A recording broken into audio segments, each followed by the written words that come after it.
जय माता दी दोस्तों, कैसे हैं आप सब। चलिए शुरू करते हैं आज की कहानी।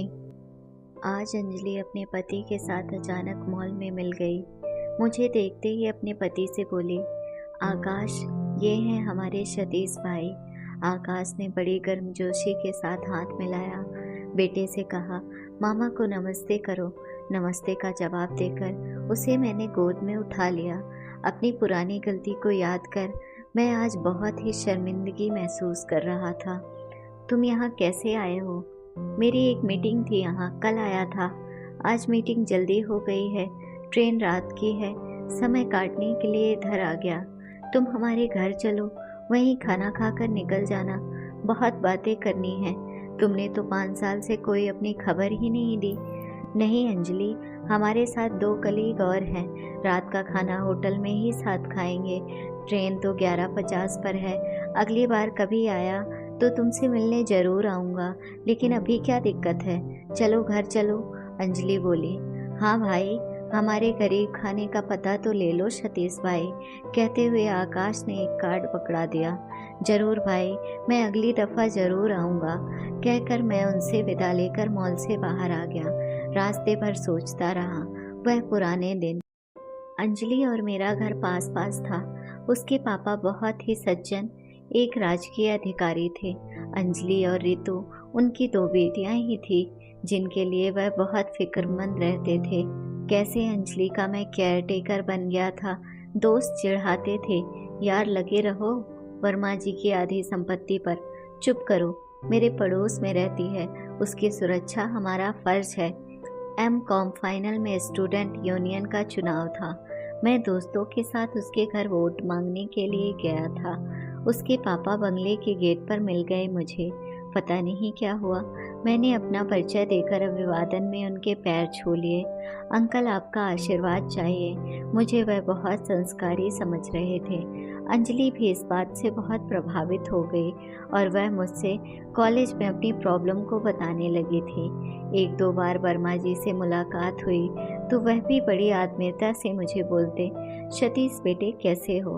अंकल, आपका आशीर्वाद है, मैं ठीक हूँ। मेरे लायक कोई सेवा हो तो ज़रूर बताइएगा। मैं यहाँ पास में ही रहता हूँ। मेरे पापा का गारमेंट का बिजनेस है। ज़रूर बताऊँगा बेटे। मैं अंजलि की बहुत फिक्र करने लगा था। दिल के एक कोने में उसके लिए प्यार के अंकुर फूटने लगे थे। हम दोनों एम.कॉम फाइनल ईयर में थे। वह एमबीए करना चाहती थी और मैं बैंकिंग में जाना चाहता था। उस दिन रक्षाबंधन का त्यौहार था। मैंने बैंक में पीओ के लिए क्वालिफाई किया था। मैं बहुत खुश था। अंजलि को ये खबर देना चाहता था, उसे दिल के जज्बात भी बताना चाहता था। वह कभी मेरे घर नहीं आई थी। मेरे पापा मम्मी को आते जाते मिल चुकी थी। नमस्ते अंकल जी, आंटी जी बोलती थी तो मम्मी बहुत खुश हो जाती थी। देखो, अफसर की बेटी है, पर जरा भी घमंड नहीं है। उसकी तारीफें करना शुरू हो जाती थी। अपनी सफलता की खबर के साथ मैं अंजलि को प्रपोज भी करना चाहता था। मैंने फ़ोन किया, अंजलि मेरा सपना पूरा हो गया। आई लव यू, तुम मेरी ज़िंदगी हो। आज मैं तुमसे कुछ मांगने आ रहा हूँ। अंजलि का कोई भाई नहीं था।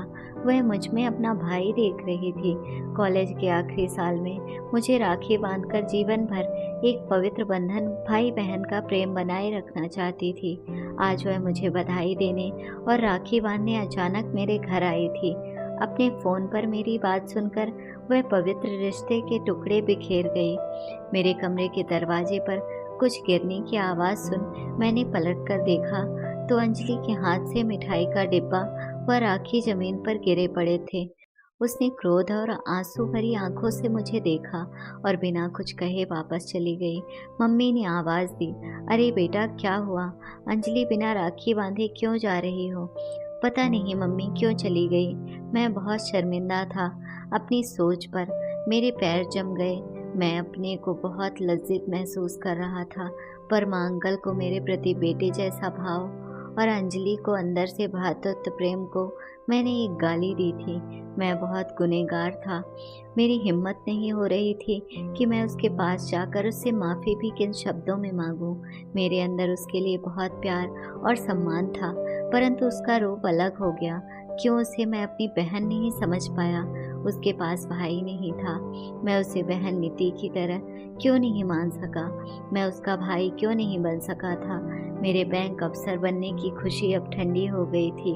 हर समय एक अपराध बोध रह गया था मन में। पता नहीं क्यों अंजलि के घर जाकर उससे माफ़ी मांगने की हिम्मत भी नहीं जुटा पाया था। क्या वह मुझे राखी बांधने के लिए मुझे भाई का हक देगी? इन्हीं सब उलझनों के बीच मैं अपने नौकरी पर चला गया और दोनों के अंदर भावनात्मक रिश्तों का जख्म भी भरने लगा। उधर उसकी शादी हो गई, इधर मैं भी अपनी ज़िंदगी में उलझ गया। जब भी अपने शहर जाता अंजलि ज़रूर याद आती, परंतु याद आते ही मैं खुद पर शर्मिंदा हो जाता हूँ। आज अंजलि को खुश देखकर अच्छा लगा।